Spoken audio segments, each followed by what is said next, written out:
Good afternoon and welcome to OAG's latest webinar. I know we've got many regular listeners, so welcome back if that's you. And if it's your first time joining us today, I hope you enjoy it, and we're glad to have you here. We run these webinars each month and are aiming to provide an update of where the aviation industry is as it recovers from the pandemic, drawing on OAG's wealth of industry data. As usual, we try to take a look at a particular topic in a bit more depth. And today we're going to be looking at the role that China plays in recovery. And so I'm really pleased that we have with us today Helena, who's Managing Director of China Travel Outbound, and knows a lot about Chinese travellers leaving China and for leisure and tourism and so on. Welcome, Helena. Good to have you with us today. Thanks. Hello, everybody. Hi. And as usual, we've got John Grant, who's speaking for OAG and brings lots of experience and also lots of opinions. Hello, John. Hello, Becca. How are you today? Better for talking to you. Let's kick off and get going. Okay, so we're going to be looking at China, as I said, in more detail today. But as usual, we'll start by a look at frequency, capacity, all things to do with aviation data from OAG, and just see where we're at the moment. And that's a global view. And then we're going to look in a bit more detail at when Chinese travel, and particularly Chinese international travel, might return. We know that in 2019, before all of this situation happened, the Chinese outbound travel was becoming the largest outbound travel market in the world, and many destinations were looking to Chinese travellers to for their tourism industry. And so we're going to be looking at when they might come back, knowing that many destinations are looking forward to those Chinese travellers returning. And Helena in particular is going to help us think about what does travel and tourism have to do to prepare for recovery. So before they come back, what is it that we need to be thinking about now? We'll take about an hour in total, and hopefully at the end we'll have time for some questions and answers. But where we can, we'll take your questions as we go through the webinar. So do please put them in the chat, and we'll be watching them as we go. So first of all, airline capacity over the last 12 months. We look at this data on a regular basis. This is monthly data, and then we'll be looking at the last 8 weeks. But these percentages we're seeing here are this month versus the same month last year. John, are we seeing improvement? Are we beginning to get there, or what's your perspective here? Hi, Becca. I think at the moment we're all very anxiously awaiting for the vaccinations to ripple through Europe and other parts of the world. The numbers are stark and they're still not improving. Capacity is still very much depressed, and these are the numbers here are about capacity and demand, and some of the analysis I've seen around load factors suggests that many airlines are operating with 20, maybe 30% load factors. But there have been a few bright spots in the last couple of weeks where we've seen some capacity coming back and a bit more optimism. Australia, Southwest Pacific, and specifically Australia has been recovering very slowly. We've seen some growth in India as well. But the biggest number, and perhaps the biggest challenge, is in Europe, where we're still a year on from COVID at minus 75% of our normal capacity levels. And if you look on the bottom left-hand side in the chart there, you'll see that Europe has essentially been on a steady decline since August, all the way through to February in terms of capacity. And it's not the only regional market where we're beginning to see a downturn. Latin America is beginning to head that way as well. And I think, although in December, when we looked towards the first quarter of this year, we anticipated that it would be a very tough first quarter, and 2021 would be a year of two halves. The levels of capacity that have come out during January and February have exceeded probably all expectations and will continue to exceed our expectations as more and more capacity is cut through March and probably into April. So it's not a good situation at all, and we're seeing that in airline results and airlines plans, but everyone I think is just hanging on and looking over the horizon towards July and August, when there is a bit more optimism and a bit more hope that things will have recovered. And I guess I suppose I was naively thinking that as we got the pandemic under control, as we rolled out the vaccines, obviously speaking in the UK, we're quite excited about how the vaccine rollout's going, but and I'd assumed that that would enable us to open borders, and certainly international travel would begin to pick up. But what we're actually seeing, it seems, is that where COVID is under control, broadly speaking, a small number of cases means that borders are being closed down again. So I know Australia is talking about not opening international borders perhaps till the end of the year. Thailand, which has had under 100 deaths from COVID, there was a small increase recently, and the restrictions came in place again. And in the UK, we've got more restrictions. So the capacity issue is being driven, isn't it, largely by the problems with travel restrictions and people just not being able to move around. Completely. But it's beginning to impact domestic capacity as well. For a long time, through 2020, domestic capacity held up very well. But as we'll see from some of the later data, that's no longer the case. And we're seeing some quite dramatic fluctuations in domestic services in some of the major markets around the world. I think the real problem is, and will continue to be, Becca, until we have health passports, until we have some consensus between control authorities about acceptance of testing, and those vaccines are rolled out to more people, those countries that believe they have a secure border and a relatively low incident of COVID-19 are not willing or not comfortable with opening up their borders to allow another spike in COVID-19, and that really is the dilemma we face around the world. Yeah, very, very hard, isn't it?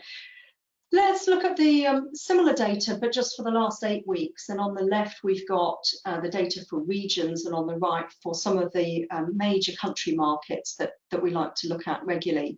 The chart in the bottom is just looking at China in particular, because you'll see on the table on the right, the China numbers are suddenly looking very positive. But that, of course, is because this time a year ago, China was already seeing the capacity falling away very rapidly. And so it looks quite good today compared to a year ago, but actually still a very long way off where they were in 2019. Are there any countries here that we can see are performing a bit better, or? Well, the one, clearly, even allowing for that sort of year-on-year variance, China has, throughout COVID-19, performed relatively well as it's transitioned from an international to a domestic market. But aside from perhaps India, where we've seen some steady capacity growth in the last couple of months, but again in a domestic market, and Mexico, where the borders have never been closed and they've benefited from lots of US travelers on leisure and holiday, visiting Cancun and Los Cabos.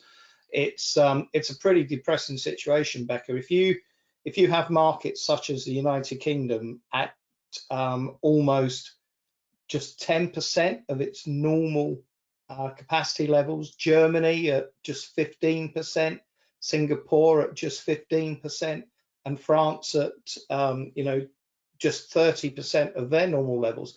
These are major aviation markets with lots of connecting traffic and lots of economic activity that is generated around air services. And in the last couple of weeks, many of those have just gone backwards. And in some cases, we're seeing airlines saying we just do not know when we are going to be operating services. We've seen Jet2 taking the decision not to schedule any services before the 12th of April. And it's really challenging and frustrating for the airlines, because they're ready, they're set, and they're hoping to run a pretty comprehensive program in the summer. Yeah, so let's have a look at what's been happening to the schedule. We're just going to dive into that a little bit more detail. And we've shown this style of chart over the past months a number of times. And basically, we're using OAG schedule data to take a snapshot of what the schedule looks for the next 12 weeks at various points in time. So this dark grey line along the top is what we saw in the schedule by week as of the 4th of January, right through to the end of March. And then as we've moved through since the 4th of January, week by week, we're seeing the capacity come out. Each week we've got a bit less capacity, and the thick yellow line is where we are today. So we've seen capacity come out every week now for 6 weeks, and the dotted line is this week's snapshot as of this week. So we've seen a bit of an increase from last week to this week, and we'll come on to that because that is really about China. But we're now 11% below the number of seats that we were at the start of the year. Yeah, we are, and that pattern is going to continue. Speaking to airlines last week around the world, some carriers were saying that they are finalising their schedule at 2 weeks' notice because, quite frankly, they're waiting to hear and they're ready to roll if there are any changes in lockdowns. We've heard from other airlines who are saying we're still planning, in inverted commas, to run the same program as we ran last year. Not because they genuinely believe that, but making schedule changes and adjustments at the moment is just inviting a further schedule change and adjustment to their schedules, and they're just tired of that pattern of schedule changes, and also they have staff furloughed. But to put it in context, Becca, I mean, there is a 1 in 3 probability that if you booked a flight on the 4th of January, that it has either been, you were flying today, it has either been cancelled, rescheduled, or some other change to your itinerary will have been made. And that then creates a lottery in flight selection. It frustrates travellers who are very understanding of what's happening at the moment, but it just continues to damage and knock confidence in the recovery. And the blur in between a business and a leisure traveller, both of whom are booking at less than 2 weeks' notice, is going to be a real issue for airlines as they seek to recover, if indeed there is any business travel that does come back at the beginning of the recovery process. Yeah. So I wanted to look now, a very similar slide here, where we're looking at just domestic capacity. And you referred to this earlier, John. We have all year, or I say all year, the last 12 months, been talking about domestic capacity. Is the domestic markets are where there's a bit more resilience. We've got a number of large domestic markets around the world, the US, China, Russia, India, Turkey. And these have held up better than international travel. But what we've seen this year is that domestic travel or capacity is now falling as well. We'll come on to see that some of this, a good portion of this, is China. But it's quite worrying, isn't it? It is, and it's worrying on so many dimensions, Becca, because clearly there is a softening in the market. And to a degree, that's normally expected in the first quarter of the year. But it also, I think, is an acceptance that domestic flying is not sustainable for airlines on a long-term basis unless there is international connecting traffic or direct point-to-point international traffic. It's very well known that for most airlines, the jewel in their crown is their international network, where the yields can sometimes be 3 or 4 times higher and the profit margins 5 or 6 times higher. And without that, airlines have tried their best to run operations and maintain some degree of revenue generation, but there comes a point when it's just no longer worth it, and we've seen that, I think. So we've had a question: are the 54 million seats removed? Is that per week? No, it's not. No. It's all the seats that have been removed between the schedule at the 4th of January and the schedule now. So the area between this dark grey line and the yellow line, this space in here, that's 54 million seats. So but a lot of seats. Yeah, it is the cumulative impact. But this is the other, just another way to look at this. This is just activity airlines are undertaking that has no direct revenue impact to their business. This is not about generating more revenue. It's clearly about controlling cost. But this is just worthless activity that they have to undertake at this moment in time because of the challenges of running an airline in the first quarter of a COVID infected market. Yeah. So we mentioned the 54 million domestic seats have been removed here.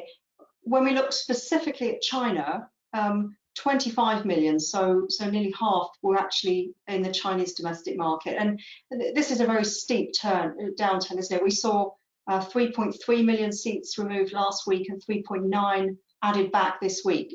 The Chinese New Year was a few days ago. I think, was it a few days ago? Last Thursday, Friday. Last Thursday, Friday. A little bit later in the year than it has been the last couple of years. And this is directly due to the Chinese government advising a few weeks ago that people should stay home for Chinese New Year and not travel if they could help it. That's right, isn't it, John? Yes, it's it was very interesting because it was a series of messages, not only messages, Becca, but also actions. It's very rare that you see a government intervene in airline booking policy and refund strategies. And the Chinese government waded in very early and instructed all airlines that any ticket purchased could be fully refundable and changes could be made without any cost. Just another example of the airlines being burdened with more cost, by the way. But that in itself, I think, was a message that got through to many people who just decided not to travel. And what we've also seen is that this New Year holiday seems to have stretched a bit like the Christmas holiday in the United Kingdom. For a 3-day holiday, you can end up with a 2-week vacation, and that has happened. So there's been a spread and a dispersal of capacity and subsequent demand over a longer period than we would normally see in China, which is very interesting. But just to give you an idea of the magnitude of what happened last week, that is, to take out those 3.5 million seats is the equivalent of a major airline completely stopping services for 7 days and then restarting its whole operation 7 days later. And it was dramatic. We've never seen it before, and we can only hope we don't have to see it again.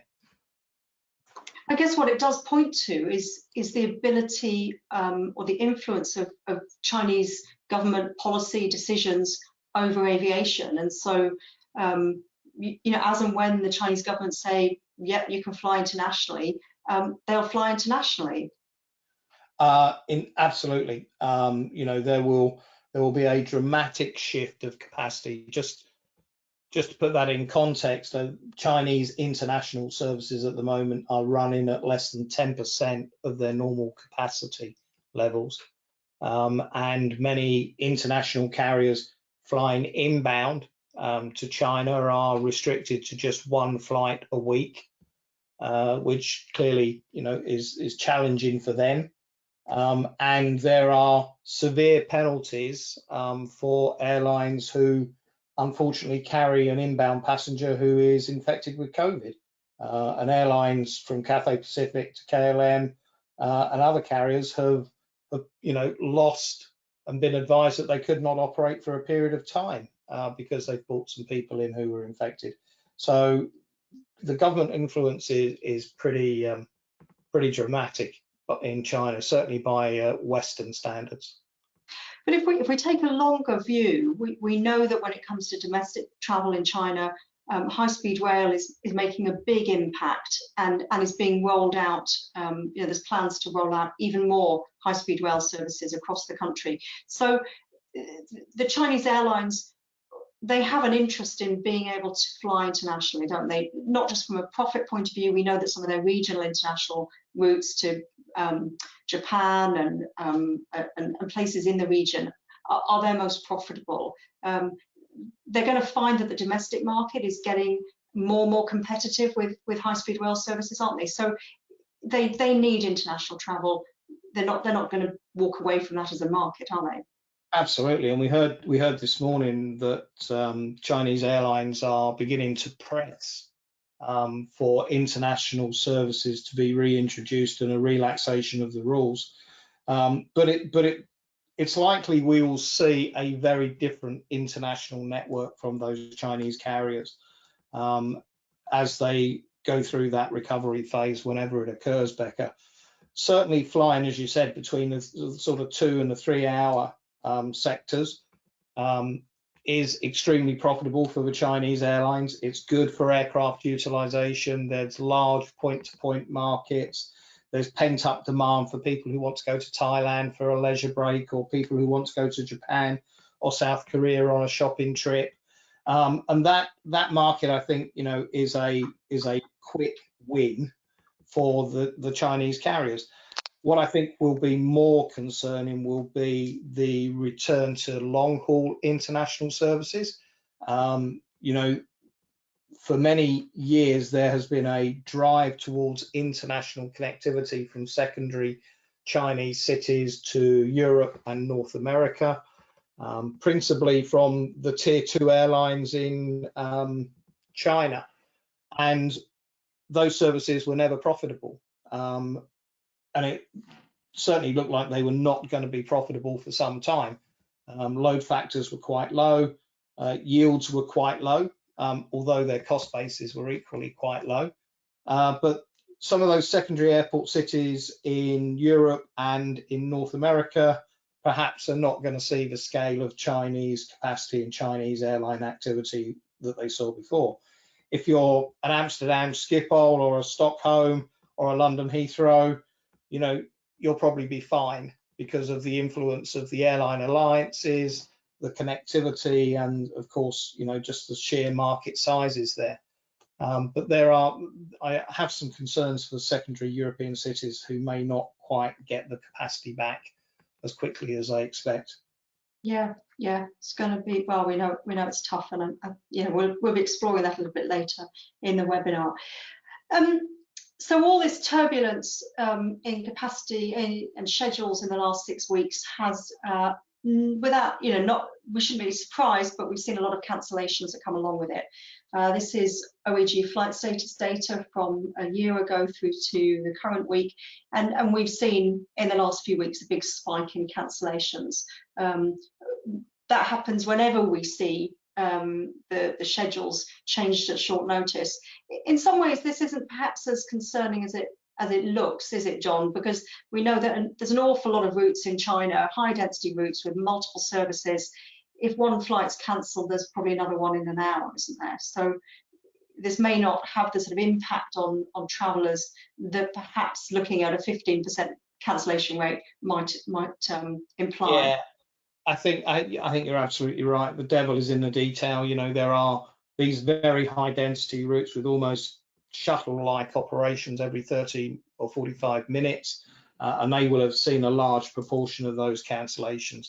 But the other factors to bear in mind, of course, are that not just in China, but around the world, we're seeing sudden lockdowns that are being imposed by governments, and airlines are having to adjust their schedules at very short notice. OAG counts a cancellation as anything that occurs within 48 hours of the planned scheduled departure time of that service.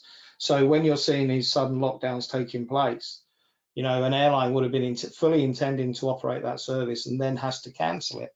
And that is as frustrating for the airline and its employees as it is for the passengers that are affected.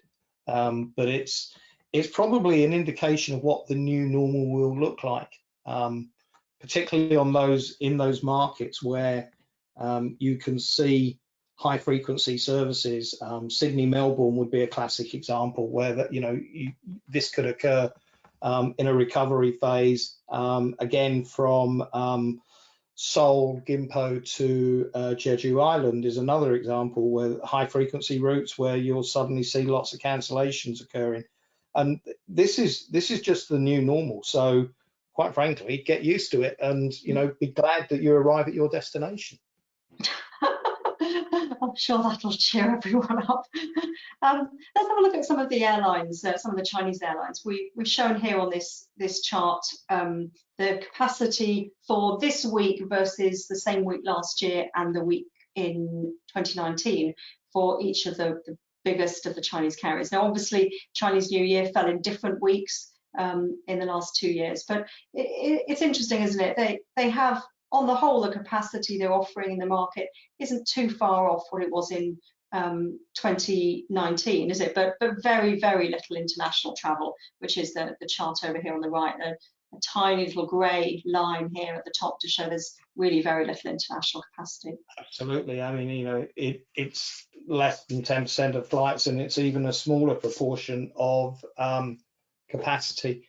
And it just, I think, highlights how desperate these airlines are to get back and start their international flying. I mean, there's a couple of carriers who have been extremely successful and seem to have weathered COVID-19 quite well compared to some of their peers. China Express Airlines has almost tripled their capacity, albeit off a very small base. But a lot of the flying they do is actually for PSO, public sector type services, where they're connecting remote cities under essential air service type orders. I think an exciting development has been the growth in Spring Airlines, who for a long time have been China's only real low-cost carrier, who sell and distribute in a conventional low-cost way. And then I think they will be one of the early adopters and early winners in a recovery to international services, because they know how to create demand. I think we've said all along, haven't we, that in adversity there will be opportunities. There'll be airlines, there'll be tourism businesses, destinations that pivot and embrace new ways of doing things, new technology, and find some advantage in it. And I know that Spring is, I think they're gearing themselves up to be able to start routes within a week, isn't it? Was what we were told. If they had an opportunity to fly to Japan, they would plan to be operating within a week. Yeah, and that's the case. One of the interesting things in China generally is many airlines are still using and have the majority of their fleets in operation. So when we first went into COVID, and probably a couple of months in, people were noting that probably 50% of the world's airline fleets were parked in Alice Springs or some other dry desert. And during the course of the second half of last year, many airlines brought aircraft back into operation and continue to use them, but with much lower utilization rates than is typical for those aircraft types. So, whereas an airline would strive to secure 13 hours flying a day on a 737, typically now you may get 3 or 4 hours and just one flight a day on the same aircraft. And the theory is that at least you're keeping the aircraft in the sky, you're moving the parts around, there's no dust getting into the components, etc. And then you look at the orders, Becca. These airlines still have very large orders, so it is about weathering the storm and getting through this last part of the COVID-19 pandemic. Yeah. So I'm keen to bring Helena in, but we've got one more airline slide, which is just we need to just say a little bit about H&A, don't we? The fourth largest airline or airline group in China that announced bankruptcy. We don't think this is going to, they're not going to disappear, are they? And they operate a number of different brands within China. We're still expecting those to continue, really, aren't they? As they divest of non-aviation assets and get the airline back and going properly again. Absolutely. I mean, you know, they are a victim of their own success in some ways by trying to grow too quickly, diversify into ground handling and catering and hotel groups and tour operators and all of the grand things airlines do when they're trying to expand and then realize actually they're not very good at those things. But Hainan will survive. I have no doubt about that. It is a flagship airline within the Chinese aviation market. But as your chart shows here, more importantly, it is also a number of regional airlines that provide services to regional governments and help those governments position themselves in international markets for trade. And for that reason alone, in some shape or form, you know, Hainan will get funding from these regional governments to continue operations. We will see some capacity cutbacks. They are undoubtedly one of the airlines, I think, that, you know, to my point earlier, will not be operating so many long-haul international services in the recovery. It just wouldn't make sense for them. They were very, very exposed on those services. You know, the losses were quite significant. But I think we should be optimistic for HNA. It will come back. And if you have seen any of the pictures of the queues in Hainan province on the beaches in Sanya over the last couple of days, you know, demand is certainly there. Great. Well, that's good to hear. So China's the largest outbound travel market. That's certainly what we were hearing back in 2019. The chart here shows some different country markets, the passenger traffic between China and those markets. There's a few that stand out as having really high growth. So Thailand had averaged 27% growth in passenger traffic, air passenger traffic since 2010. Vietnam 37%, Indonesia 19%. So a real boost to regional travel, but actually in terms of volume, the market had grown more to Northeast Asia. So that's Japan and South Korea and so on. Chinese tourists spend the highest amount of any nationality, so they're very valuable. Helena, do you want to tell us a bit about how valuable Chinese travellers are to destinations all around the world? Yeah, sure. I mean, yeah, it's widely now accepted that the Chinese outbound market is the most valuable market in the world. Yeah, they do stay longer. They tend to spend more. Certainly the figures for Europe are that they will sort of spend more like 12, 13, 14 nights on their trips. So very valuable, very high spenders on shopping. Obviously, that's a very important part of the economy for all these European destinations as well. So yeah, extremely important. And I'm going to talk a little bit more about how they've changed, how Chinese travellers have changed over the past few years, because this market has gone from being, excuse me, relatively immature to being very mature very, very quickly. So they're sort of saying that, you know, the way that the Japanese market changed over what was, you might say, 10 years of evolving, the Chinese market's doing in sort of 3 equivalent years. Yeah, and I think that spending is certainly when we work with airports, you know, we're really aware of how valuable the Chinese traveller is in terms of airport retail, that non-aeronautical revenue, the airport where they finally leave Europe or the US to travel home, where they're looking to buy gifts to take back. Very important market segment for airports, isn't it, aren't they? Yeah, and gifting is part of the culture. So it's extremely important to go back with a gift. It's not something that you would. It's not an optional extra.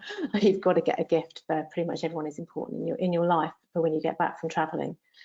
So that's why the shopping is so important. And I'm always intrigued by the point we've got at the bottom of the slide here about fewer than 10% of Chinese people have a passport. When I started in the industry, I think there was 7% of Americans had a passport, and now it's about 40%. And it makes me wonder, you know, how many Chinese travellers will there be if 40% had passports and were travelling overseas? You know, we'd be looking at, you know, very large numbers of travellers, and their economy still growing. They were one of the few economies to still report positive GDP growth in 2020, and the economy is looking to bounce back again this year. So lots and lots of potential, isn't there? Yeah, and I think lots of governments have opened a lot more visa offices as well around China, and that's another big driver for travel outbound from China is the access to passports and the access to visas. Yeah. We've got one more slide that just takes a look at the mix of airlines in terms of Chinese domiciled or foreign domiciled airlines on particular country pairs. Some of the key markets for Chinese travellers, Australia, Japan, US, have typically been dominated or skewed towards Chinese carriers in the last few years. So the Chinese traveller is dependent on the air services coming back, isn't it, John? That we need the Chinese airlines to be coming back to facilitate those Chinese travellers. It's not enough just to have air services by a European or a US carrier. We need the Chinese carriers. Absolutely not, Becca. I mean, there are many angles and points to this. You know, we know from research and from experience that quite naturally, as with any nationality, Chinese travellers are more likely to fly with their own national airlines. They feel more affinity. They feel that there is more understanding of their needs and their the nuances of the service whilst they're on board. But this is really quite an important slide if you are a destination marketing organisation or a tourism board, to understand that you are going to have to be reliant in many markets for Chinese airlines to bring back that capacity, because if you take Australia, for example, Qantas have little or no interest in serving any markets aside from the big three in China. And if you take the United States, the big three US legacy scheduled airlines, whilst they have been frustrated by slot availability in Shanghai and other airports, quite frankly, they find it really difficult to operate to any other destinations than the big three markets. So, and Helena can attest to this better than I can, there are so many cities, secondary cities, in the loosest possible term in China, with populations and catchment areas of 11 or 12 million, which are larger than the size of London and most other major Western cities, where Chinese airlines are going to be the only operators who are going to be interested in relaunching services. In fact, it may be that the range of international carriers, long-haul carriers that serve China, may actually reduce in the coming years as the challenges of operations and the strength of the local market drive traffic to the local Chinese carriers. Okay, so let's have a look at those Chinese travellers and what do they look like? What are they looking for? What are their preferences? And I think, we're probably all familiar with an early stereotype, which was sort of large groups and inclusive package tours. And that, as Helena said, that quickly moved on to a bit more looking for quality, travelling with families, a bit more independent travel. But the research is clearly saying, and this isn't just, we've highlighted a Visit Britain sentiment tracker here, but we've seen it in other places as well, that we should be looking for Chinese travellers to be moving around in much smaller groups, be looking for private tours, staying longer, spending more, and looking for, you know, perhaps more outdoorsy or smaller destinations. That's definitely your sentiment, isn't it, Helena? Yeah. I mean, it's just as we kind of got our heads around how things were changing before, we're now going to have to get our heads around it all changing again, and trying to speak to people about banishing some of those preconceptions around how Chinese people like to travel. So yeah, exactly as you said, you know, we've gone from this, I mean, group tours still happens, still really important, especially in the long haul market from China, but definitely market share has been taken up by the FIT traveller. And what we are definitely expecting to see is more small groups coming post-COVID. Certainly in the domestic market, Trip.com reported 100% year-on-year increase in private family groups last Golden Week holiday. That was all to be domestic, but it shows that people are keen to travel multi-generationally and in small tailor-made groups, and they will pay for that experience. So what might that look like? Can you give us an example? What might that look like? Yeah, so if you think about the way that I know that obviously the one child policy is no longer with us, but its legacy remains. So you've got two sets of grandparents. You've got a set of parents who might be saying their 40s, and they might have one child, might be 10 years old. So that group of 7 people could quite happily travel together, and it's very much part of Chinese culture to say thank you to your parents for helping you with the upbringing of your child, and to take them on holiday because you are the one that now speaks English or speaks French, or whatever. You have the confidence to travel in a way that your parents don't, or however much they love to travel. They may not speak a word of English. So this kind of group travel, small group travel, is really, really popular, and it's very important for the child, the one child in that pyramid, to have those educational and cultural experiences. So you might see, I mean, I always think about the Highlands of Scotland and those kind of really smart minibuses, black minibuses going around with a tour guide.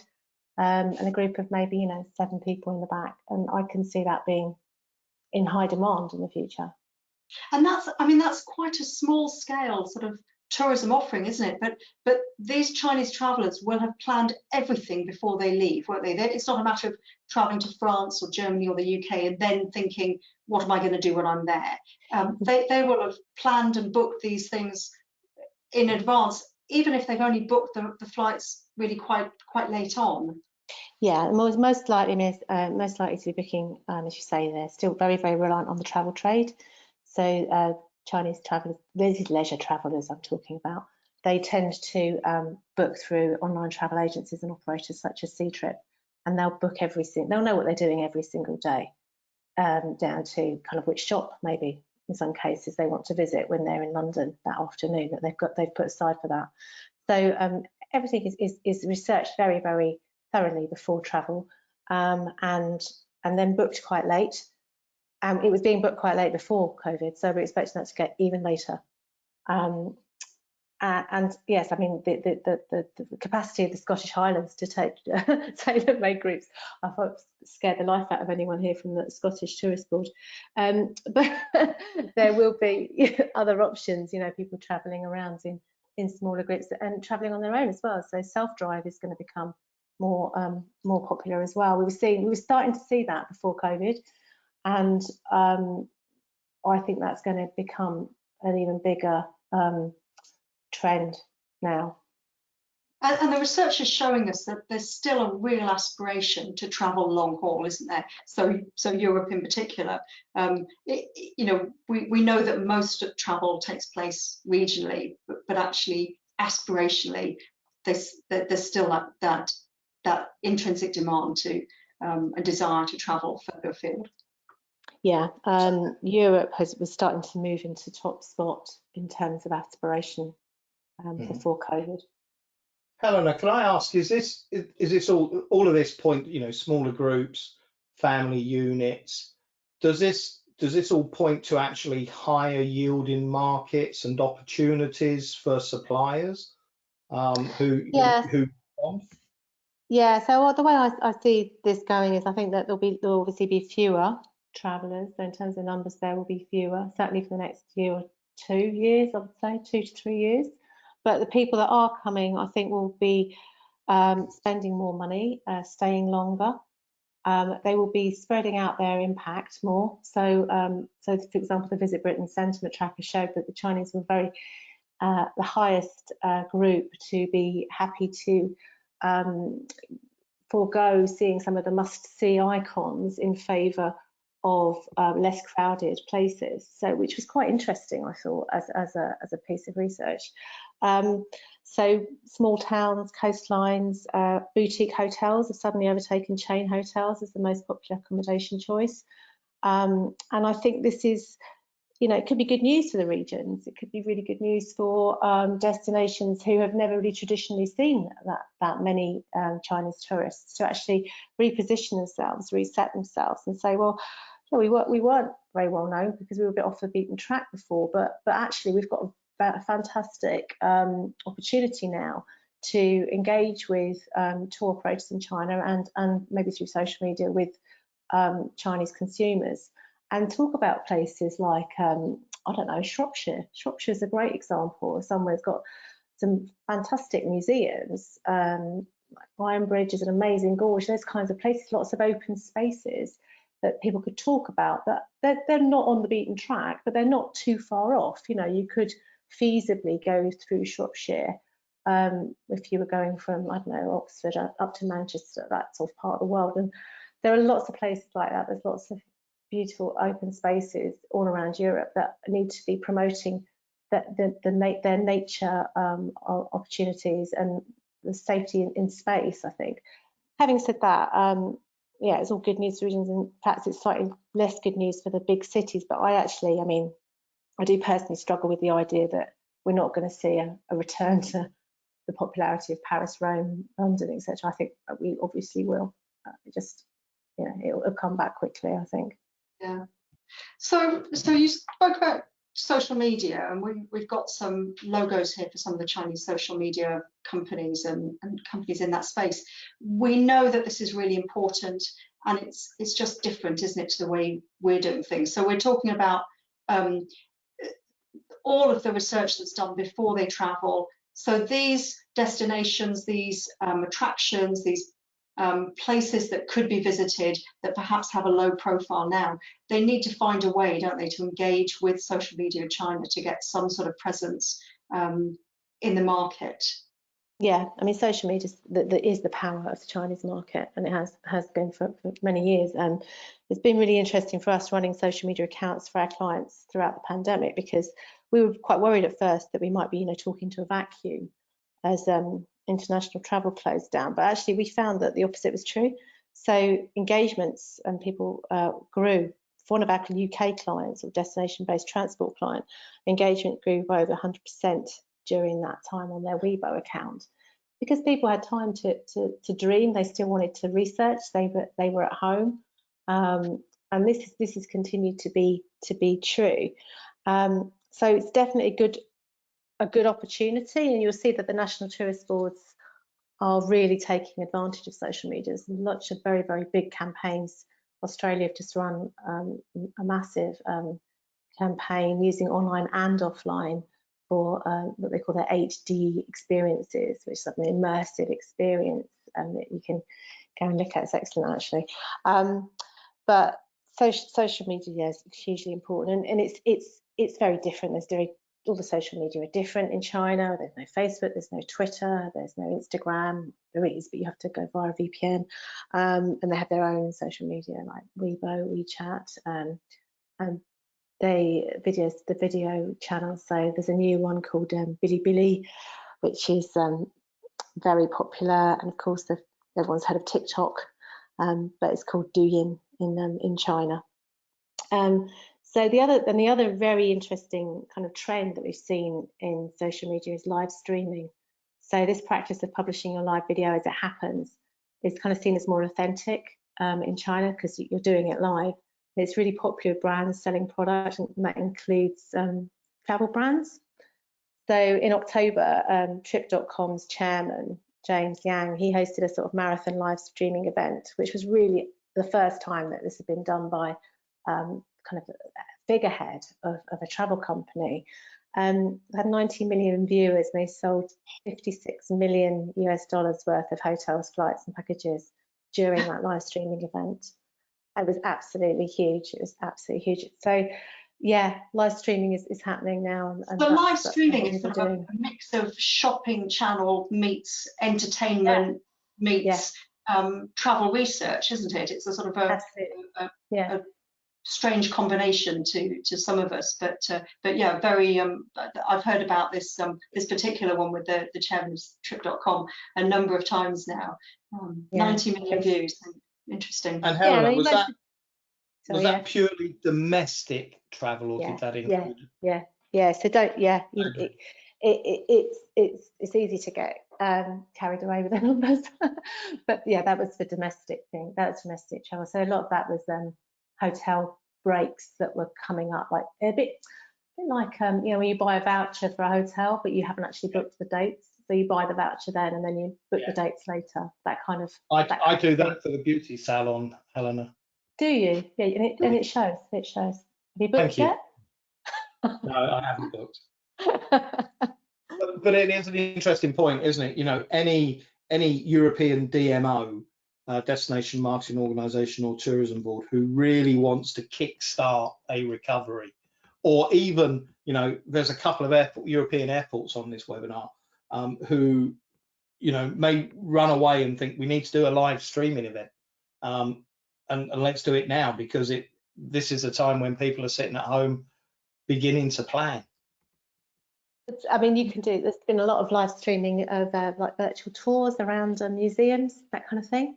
There's been a lot of so you go on an online tour of a museum, and then you end up pretty much in their gift shop on Tmall, and you buy the merchandise. So that's another sort of way it's being used by attractions, the bigger ones, the savvy ones. Yeah. So yeah, at least live stream, but you have to be able to obviously make the booking at the moment. And if you can't make the booking, it's not really going to work. So I would stick to social media at the moment, and using social media to just tighten the profile right now. Keeping people and you were saying to me when we spoke earlier that, you know, when it comes to things like the sort of safety messages around COVID, because I think that's one of the topics we've talked about quite a lot in these webinars over the last number of months. You're saying that it's not enough to say, well, you know, we require everyone to wear masks. You've actually got to be showing them visually that there is lots of open space, there's lots of room to move. So it's a bit more sophisticated messaging about safety and security in a sort of COVID era. Yes, definitely. I mean, I think if you going out with a message to say that you know, we've got a mask policy and you've got hand sanitizers, is not going to get you anywhere really. I think it's more around showing that you have plenty of space in your attraction, in your destination, and really importantly as well is that you're welcoming people and you want them there. So you've done things like get your orientation into Mandarin. You are accepting Chinese mobile payment methods. You're showing a massive China welcome, and it's really important culturally for people to feel that they are welcomed in your destination. There's been quite a lot of negative press with various places around the world. I don't want to go into that now, but around not being that welcome in a kind of coronavirus environment. And I think it's really important to show that you are, and that you haven't forgotten your Chinese visitors, because you know, you benefited before this pandemic, and it's pretty bad form not to continue to communicate during a difficult time. It's very important that you do. So we've got a slide here with a few other points about how to prepare for Chinese travellers, which is, so this is sort of some of the points that we've been making really, isn't it? Yeah, I think we've made most of those points. Yeah. I think there will be, and the final one, yes, definitely. There's going to be very late booking, flexible booking is going to be needed. So there's a question that we haven't asked you, which is the most obvious question, and it's when. When? So my opinion is that it's really, really obvious, is that it's going to come back just as soon as the government says it can come back. It's all the points you were making earlier on. There's going to be no lack of demand whatsoever. I think we've seen no evidence at all that the Chinese propensity and desire for travel has been weakened by the coronavirus. We know that the economy is strong. We know there was growth in Q4, over 6% GDP growth. I'm expecting to see some into the international market starting to open up this summer. So I'm going to stick my neck out and say that the students are going to come back overseas in September. There's some talk about an Asian peak in Europe for the winter. I don't know about that. Traditionally, they wouldn't have come in the winter, would they? No, they wouldn't come in the winter. More summer things. So that implies. I wouldn't recommend coming at this moment, considering how wet and horrible it is in Europe. Yeah, exactly. But it may be that, you know, if things do open up and it is winter, it could happen. I don't think we're going to see the young families or the school groups travelling this summer. I think that's going to be the following year. But I would expect to see some return in the summer. Very much depends on where we're talking about. I think short haul first. The concept of winter travel, though, is quite interesting because, you know, there's not going to be much demand from other parts of the world to come to Europe and North America at that time. So, you know, it could be a real opportunity for destinations to backfill and extend their seasonality and take advantage of what will still be high spending travellers. Yeah, I mean, if the Chinese are allowed to travel in October for Golden Week, we should all be ready for that. Whether they will be or not, I don't know.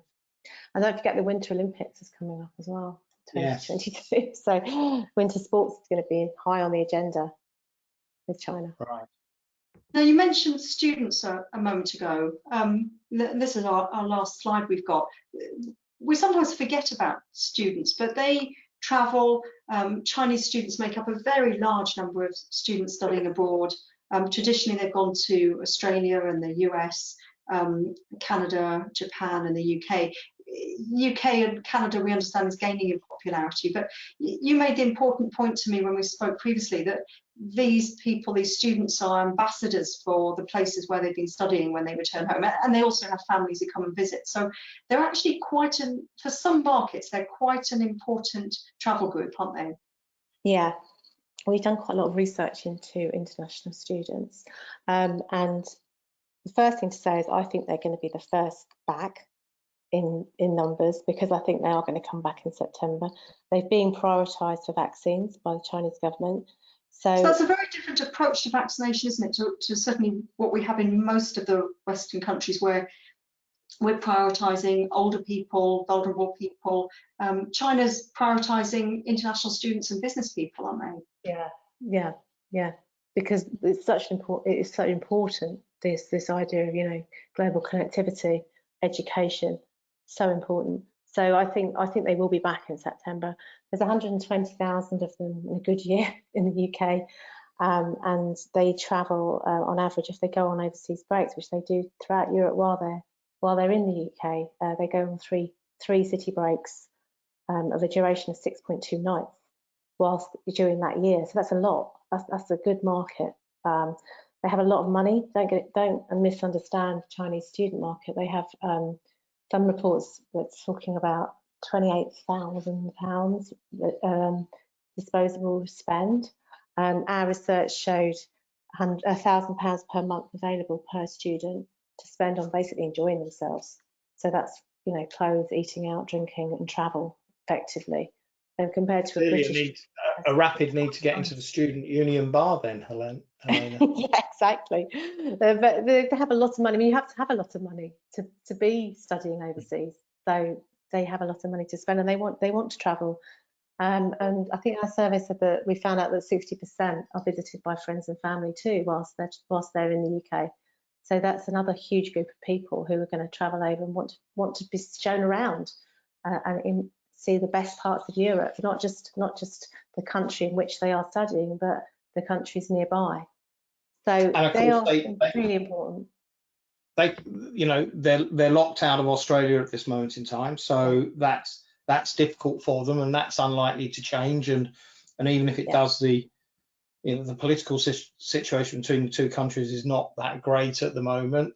Similarly, the US has to repair its brand and its reputation. So it all points to the UK and Canada perhaps enjoying the benefit of that probably for 2 or 3 years. I think that's the way I hope I can see it going. Yeah, actually, I do think it's going to be a real boom maybe for the next couple of years. So I'm just looking at we're at the hour, so we should be stopping in a moment. But I'm just looking at the questions we've had in, and we've got questions about what will it take for flying to resume. Do we think Chinese government will let Chinese airlines fly to Europe, or is the risk of bringing COVID to China, is that too high a risk?